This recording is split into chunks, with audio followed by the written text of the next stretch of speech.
talk about atrioventricular canal defects.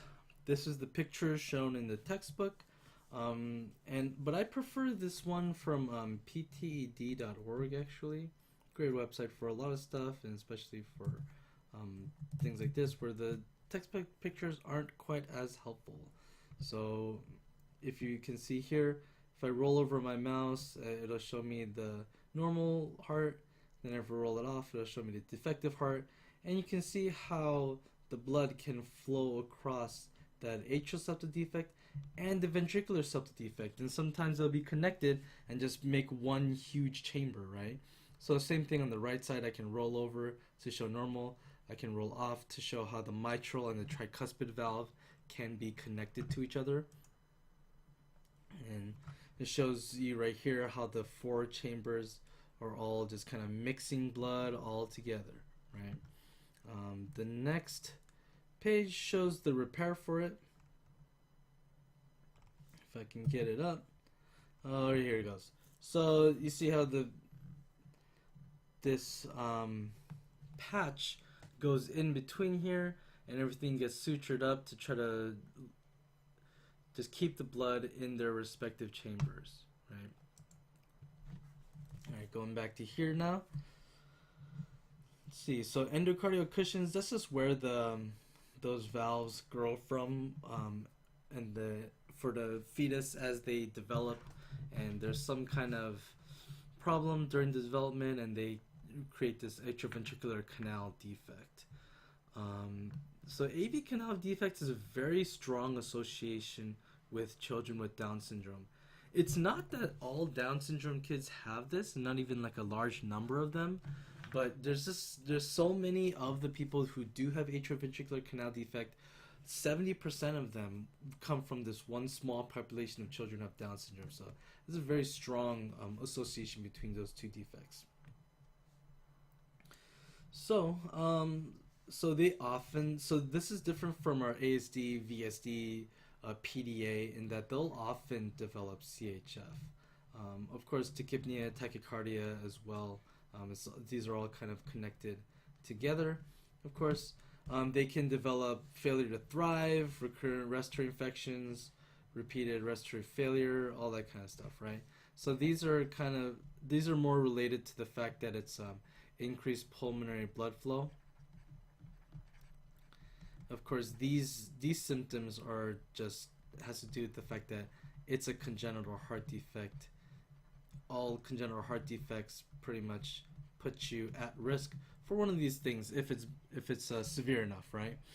So the main difference between ASD, VSDs, PDAs, and this one is that this one is a lot worse, right? I mean, it makes sense when you look at the pictures. So hopefully that's a little bit obvious to you guys, but basically with these, we can't really do the wait and see approach the way that we did with the other. We can do with other defects, especially like ASDs and VSDs. We can't do that anymore. We have to intervene, but we do want to time the intervention as much as possible. So from the moment that they're born, we're kind of just waiting. We are waiting and seeing to an extent. That can't be the only solution, but we will definitely wait a little bit, at least hopefully give them a couple months to grow a little bit before we go in and have to work on their heart. So a few different sounds here. I'm not going to go over the split S2 since I already did in my ASD VSD video. Hall systolic murmur. Also, I already went over that, especially for the ASD VSD video. Okay, so diagnostic tests. I already talked about cardiomegaly and pulmonary vascular markings. These are very typical of any kind of disorder with increased pulmonary blood flow.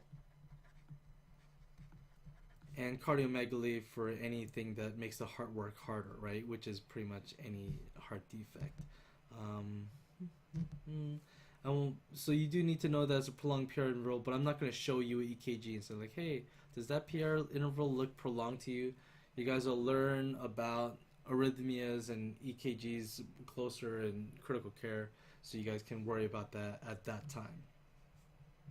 Obviously, if you want really, really detailed information other than like, hey, the right ventricle is large, or left ventricle is large, or there's this markings on the chest. If you need to know exactly how big the defects are and exactly how dilated it is, actually exactly how the valves are looking, then you're going to have to do that echocardiogram.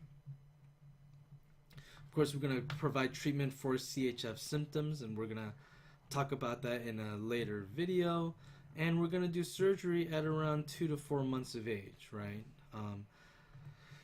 Basically, we're trying to avoid pulmonary vascular disease, right? Because of all this increased blood flow, they are at risk for it. And because the defect is significant, we can't wait too long. So 2 to 4 months of age is generally the time window we're shooting for. I showed you the video of the patches being placed. I feel like once you look at it, it makes sense. You may have to replace the valve. So infective endocarditis prophylaxis. So that is very, very important for any kind of surgery. It's invasive, especially when you're putting something in like a patch or something like that. So we'll talk about it more later, but definitely as a rule of thumb, if you're doing anything to the heart where you're leaving something in like a valve or a patch or something, you're definitely going to want to think of infective endocarditis as something that you want to educate the parents about, and you want to know the symptoms of yourself.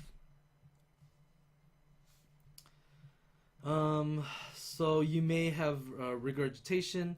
So we already talked about how the mitral valve may need to be replaced, and it may be based on this, right? If there's a lot of regurgitation.